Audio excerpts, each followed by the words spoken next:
Brilliant. So it's really nice to see you. So we are going to talk about Polari, and we're going to talk about it in lots of different ways, but we're going to do a little bit of a troll through history so that we can get to the stage where Polari, well, we recognise that Polari was needed. So right in the beginning, we're going right back to the to Henry VIII's day. And during that time, there was a population boom.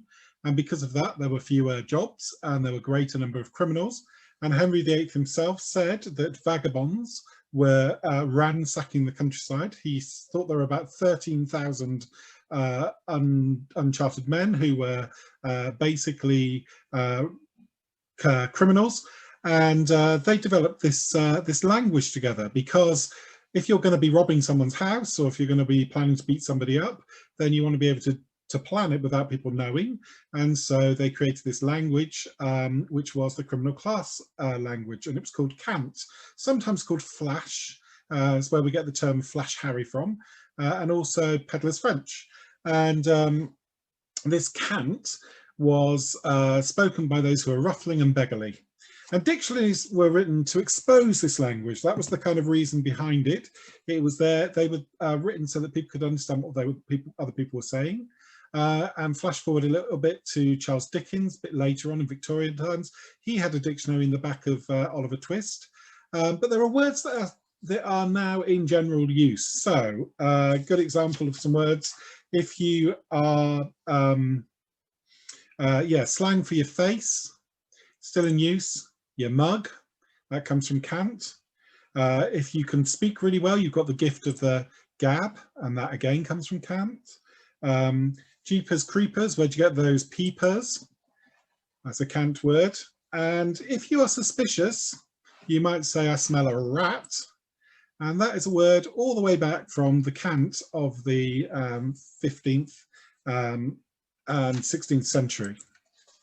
Then, in about the 17th century, the Italians began to come over, and they brought with them their carnivals, and they brought with them a pidgin language, and that pidgin language was called Polari.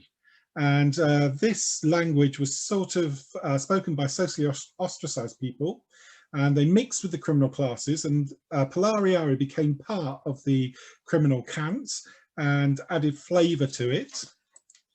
And then, of course, in London, we had the Cockneys, and the Cockneys were beginning to develop the Cockney rhyming slang. Again, this is a language of the underclass. It was not spoken by the nicer people, but it was an underclass kind of rhyming slang that basically joined with cant and with the Polari and created a language called Polari. And at that time, Polari was spoken by all sorts of people in the criminal classes. It wasn't just an LGBT language. It was spoken by lots and lots of people who were basically ostracized from life. So a little bit of a Cockney rhyming slang challenge. What do you see here? You see plates of meat, which are feet. That's right. Well done. And then we have bees and honey, which is Cockney rhyming slang for money. And then we have the boat race, which is your face. Half inch, a pinch, or to pinch. And then finally, my favourite one, Vera Lynn. Cockney rhyming slang, a bit more modern, for gin. So anyone fancying buying me a couple of gins later on when we can, you know, I'm always game. So let's move on to the mid-19th century. So we have a picture of Oscar Wilde, and Oscar Wilde's dressed in his estate uniform. And the estates were kind of a bit of a foppish youth kind of culture. And basically up until this time, art had been seen as something to improve people. And the estates came along and they said, oh, no, hold on a minute, art should just be for art's sake. And they basically kind of promoted this idea that art was just for beauty. And these youths, they're usually men, although Emily Dickinson was one, and there were other women who were involved in the estate movement, they were lost in this contemplation of beauty and art. And they were laughed at mercilessly. They were seen as these ridiculous creatures. If you've ever seen Gilbert and Sullivan's operetta Patience, the aesthetes are laughed at. They were kind of viewed as absurd, but they were seen as harmless. Virginia Woolf referred to them as the lilies of the valley. And they were basically a big old joke. They were satirized wherever they went. And Oscar Wilde was part of that movement. Fast forward a few years to about 1870, and we find Fanny and Stella. So these two amazing creatures were two boys who were called Frederick Parker and Ernest Bolton, and they were arrested in the Strand Theatre in April 1870, and they were wearing women's clothing. Now, they'd probably gone there to pick up men, whether or not they were prostitutes, or whether they were just there to kind of cruise. I don't know, but they were there to pick up, and they basically were arrested. And then the next day they were brought before the magistrate. Now, had they on that day been tried, they probably would have been put into prison. But their trial was postponed and postponed and postponed, and it was about a year. Now, the reason I say they would have been tried the next day, or put into prison the next day, is because they would have appeared in their dresses from the night before, with their wigs askew and their makeup kind of sliding down, and stubble on their chins. But by the time they came to actually face trial, both Fanny and Stella had brushed up a little bit. They appeared in male clothes. The public were scandalised by the things that they heard. They heard all sorts of stories about the underclothes that were found in their rooms, and you know, the kind of the fans that they had, and all sorts of things. And the papers reported this gossip, and the public was scandalised, but also titivated. And the jury acquitted them within an hour. So in 1870, two probably gay men, possibly transgender, were acquitted by a Victorian jury. But if we fast forward a little bit, about 20 years, we come to the Cleveland Street scandal. Now, this was a huge thing that happened because there was a great deal of trust in the public's eye to do with the postal system. And what happened was there was some thieves. There's some thieves operating within the post office in Fitzrovia, and a young police officer decided he would take up the investigation. And he questioned a 15-year-old, Thomas Swimscow, and he was questioned as to whether he was a thief. Now, Thomas Scrimscow had 18 shillings in his pocket, and he basically only earned about 10 shillings a week. So the policeman wanted to know why this guy had this money. And what he uncovered was that there was a brothel in Cleveland Street. They'd been operating for some time, and that boys, the telegraph boys and the telegram boys, were kind of recruited into this brothel. And there were gentlemen involved. So this was not the lower classes. This was your kind of posh upper echelons of society who were going to this brothel, and they were having sex with people of a lower gender. And even royalty was implicated. So Prince Albert Victor was implicated in this. He was dobbed in by his mate, and basically he had to leave the country for a while, came back. He insisted he was going to marry Mary Tech, but died before that marriage could take place.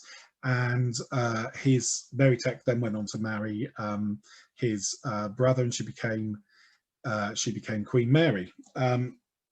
Basically, in this scandal, the gentlemen who were involved were all acquitted, but the boys were all sentenced to hard labour, which shows the kind of attitude of the Victorian people towards the criminal class, what they saw as the criminal classes. And then we have the Wilde trial in 1895, and this really casts a shadow over the next 25 to 30 years.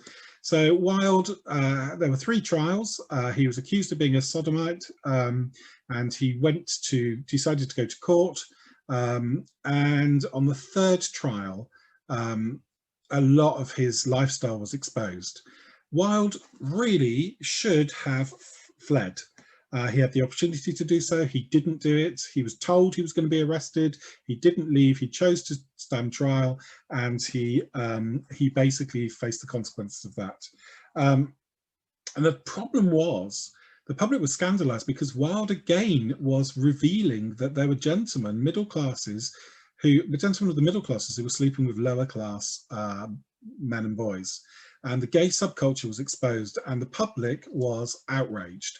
And at this point, the kind of days of LGBT people became very dark indeed. And so around 1910, 1920s, this Polari, which had been part of the criminal class, entered the LGBT culture. And is Polari a language? Well, yes, it has nouns, it has verbs, it has all of those things. It's a fairly limited language, okay? You cannot do a huge amount with Polari. There are certain things you can talk about and there's certain things that you really can't. So is it just a slang? Well, no, it's more developed than slang. And so it becomes known as an argot, which is a language designed to protect its speakers and to hide information from non-speakers. It was a way of keeping people safe. So the influences of Polari, well, we've talked about some of them. So we have Cant, Yiddish, we have French, and French became the language that a lot of Polari speakers like to think they spoke because it made them sound elegant. And so you'll find people putting et on the end of words. So for example, if I'm going for a walk, I might say I'm going for a troll in Polari, but if I said, oh no, I'm going for a trollette, it then sounds a little bit French and makes me sound like I've got a little bit more education than I actually have. Then we also have the Italian influence and the Romany influence and of course Cockney rhyming slang. Now Cockney rhyming slang became shortened within Polari, so your plates of meat just became known as your plates. So an example in Polari would be, oh, she had plates the size of a carabouche deer and icy cold to boot, which means she had feet the size of a car and they were freezing cold. Or there we have a London borough, which is, yes, that's right, it's Barnet. So your Barnet with your hair, and there are several words in Polari for hair, Barnet being one of them. So Barnet became something along the lines of, she's off to the crimpers, dear, to get her Barnet zooshed. So we have all of those influences, plus we have backslang. Backslang is used to basically, was used by costermongers in Victorian England, and it was basically to rip people off. So the idea was the costermonger was speaking backslang and the customers would not be able to understand what they were saying. And some backslang made its way into Polari. So your nose became your e-song. So, oh, look at her e-song, dear. Sorry, let me start that again. Sorry, I'm speaking too quickly. Oh, look at her e-song, dear. I never varded the like. She turned around to face me and I nearly got a shonk in me ogle, which means, look at her nose, I've never seen anything like it. When she turned around to look at me, it nearly poked me in the eye. And then we have face.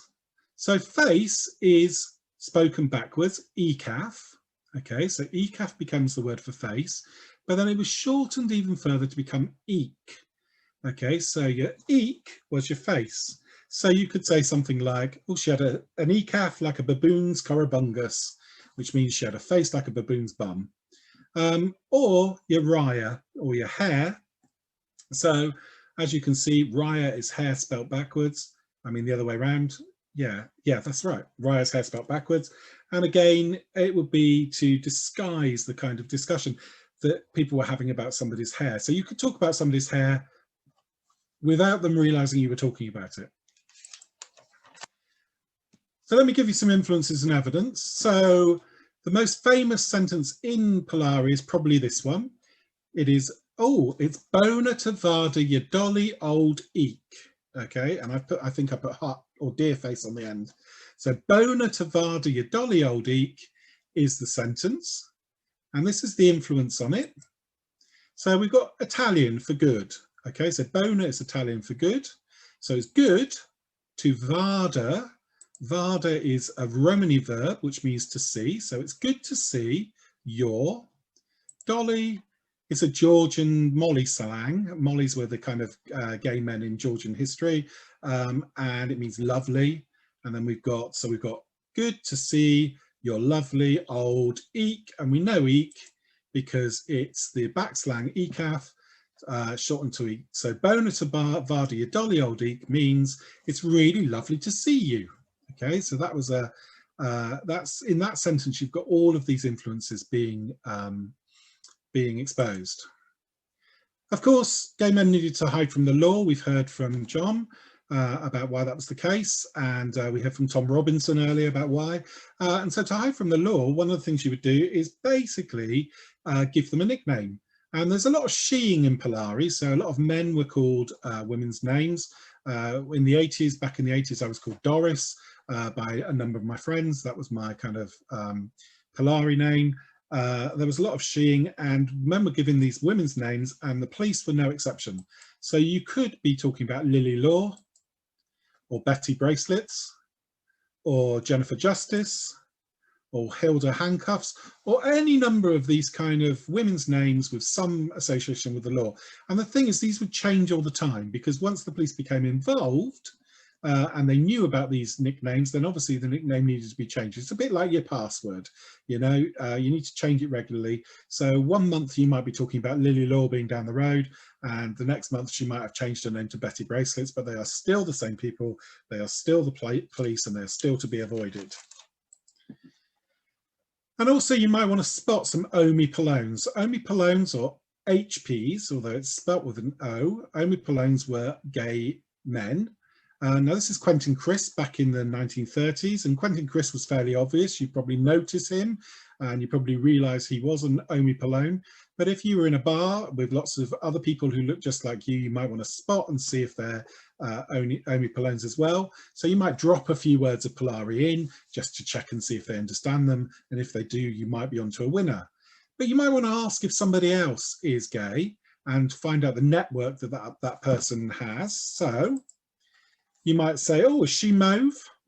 Or you might say, is he so? Or, sorry, oh, he's got a touch of lavender. Or, is she in the lifestyle? Okay, so these are all ways of asking if other people are gay. We'll just go quickly through this. So the end of Polari, we're going to go really to the end of Polari, which is in 1967. It began to kind of die out. And it was because of the partial decriminalisation of homosexuality, which was an amazing thing. It was a great thing that happened. But it did mean that there was a push towards heteronormativity within the gay community. So there was this idea that things that were camp or a little bit kind of feminized were no longer the right thing for gay people to be doing, that they needed to assimilate more and to become more like heterosexual people. So this push towards heteronormativity meant that Polari began to be seen as something that was a bit ridiculous and a bit absurd. And then, of course, there was the problem of round the horn. So those of you who are a certain age, and I'm not this certain age, may remember this radio program, which was on every Sunday and attracted 9 million listeners. And within it, there was Kenneth Williams, and there was, and there was Hugh Paddock, and they played two out-of-work actors called Julian and Sandy, and they would speak in Polari every week on this radio show. And so the cat was let out of the bag. Polari became an open secret. And this secret language, which had kept people safe and had kept people from being discovered and allowed them to be able to speak about what was going on around them without other people hearing it, well, that language was being broadcast into people's rooms every Sunday lunchtime. So it's no good having a secret language if Auntie Beryl, who listens to Round the Horn, can recognise exactly what's being said because she's heard Kenneth Williams say it the Sunday lunchtime before. And around the outside of the screen, there's lots of examples of Polari. So great bulging foos and whopping great lallies means lovely big muscles and very large legs. Lally is your leg, so bona lallies means lovely legs. And then you can see here, I see you've got a lally of lamb on, I see you've got a leg of lamb on. So you will see that the language began to be exposed by Round the Horn, and it kind of became an open secret, and it began to lose its impact. The Sisters of Perpetual Indulgence, who were a religious group back in the UK mostly around the 90s and up to the present day, they used high Polari in their canonisation. And here's a picture of Derek Jarman being canonised by the Sisters of Perpetual Indulgence. And there was for a while a whole Bible written in Polari. It doesn't exist anymore. It only existed on the internet for a while. And you can see an example. So this is Genesis 1:4. And Gloria varded the sparkle that it was, and Gloria varded the sparkle that it was Bona. And Gloria medized the sparkle from the munge. So Gloria, being God, saw that the light was good, and he separated the light from the darkness. And then, we're nearly there now, there was a Polari service that was held in 2017, and it took place at Westcott House in Cambridge. And basically, it was a whole service that was written in Polari for the celebration of LGBT History Month. And once it was discovered that this had happened, there was a great scandal, lots of papers got involved, the training college disciplined the priests or the training priests who had been involved in it, and it basically caused a great stink. And here's an example of part of what was read in that. Rend your thumping chest and not your frocks, and turn unto the Duchess your Gloria, for she is Bona, and I can't read the last word. so Bona and I can't see it. Bona and merciful, yay! Okay, so rend your thumping chest and not your frocks, and turn unto the Duchess your Gloria, for she is Bona and merciful. Rend your hearts and not your clothes, turn to God, for she's wonderful and merciful, or great and merciful. That may make you feel uncomfortable, I guess, seeing the Bible written into Polari, and it did a lot of people. But, you know, again, it was a way of celebrating a language, and it was certainly not meant to be disrespectful. So where are we today? So Polari still exists. There are groups with a name to keep it alive, and there are words that still survive. So butch, if you've ever described anyone or anything as butch, that's from Polari. If you've ever described anyone or anything as camp, and I hope you're not looking at me, that's Polari. Drag is a Polari word. And so is naff. Now naff is an interesting word because it was, it came from this idea that if somebody was not so or in the lifestyle or mauve, that they were not available for certain things. And so NAF was the acronym that was being used, not available for, and you can guess what the F might stand for. So where are we today? The language of drag is brought to us today by RuPaul's Drag Race. Maybe it's a new Polari. So words like reading, to read somebody. Words like slay and yas and honey, all of these words, American kind of imports into the UK English language, they could be a new Polari. Now I do have a performance piece, which is about 2 minutes long. I'm happy to share it with you, or I'm happy to stop there. So Dave, do you want to call that? Yeah, come on, perform. Okay. That's the wrong answer. Okay, so this is the piece in Polari, and it's about lockdown, and hopefully I'll get through it. Polari is an interesting language to speak, so I will give it my best shot. Let me just stop sharing, because then you might be able to see each other. That might be nicer. Okay, are you ready? So this is about mother. Now, mother, in Polari, often people would refer to themselves as mother. Okay, and it kind of gave them a bit of a status, and it gave them a little bit of tragedy and all sorts of things. So so I will be referring to myself as mother. I am actually not your mother, just so you realize. Okay, are you ready? Bono, dearies. Oh, it is Bona to Vardia, dolly old eeks and no flies. Well, dear heart, what a palaver it's been. Doris Johnson and a bunch of chattering corribunguses have only gone and locked us down again. Mother's a stretcher case. I mean, there's only so much Netflix she can varder while she's stuck in the latte, and her orbs have turned quite square. I tell you, if Mother needs new ogle fakes after this lockdown, she's not going to be pleased. Mother's been doing some crafting and her libbage is now adorned with freshly crocheted doilies. Yes, dear, crochets. That's your actual French, that is. I'm trying to keep my lappers busy by making these bijou squarettes. Mind you, it's beginning to look like an antique Asper and Knicker drawing here. Frillies and frou-frous and holes. I had to give up on the baking. I made tons of lovely manjari, but there was only me to scoff it. Now I can barely squeeze my plates into me slingbacks, and me cafes are still too tight. Either they shrank in the wardrobe, or we may have to face the fact that Mother's turned into a B-flat Omi. Still, it'll be over soon. And we will slap up our eeks and zhoosh up our ryers, and we'll troll down to the dilly. Oh, the thought of getting all joshed up in my boner drag turns my oyster right up. It will be fantabulosa. Maybe Mother will low her luppers on the striller boner, or do a turn with a barky. But whatever happens, she's going to be schlumping down her Veras like there's no tomorrow. Carol Rona's not going to stop Mother from having a right old queenly time, nanty chance. So until we can varder each other, ecaf to ecaf, and ogle to ogle, you keep yourself safe, dear. And Aunt Nell me well. Don't be strange. I mean, what's the bottle if we don't look out for each other? So pick up the Polari pipe and have a screech and a cackle with your mates. After all, we are all in this together, and there's no flies on that.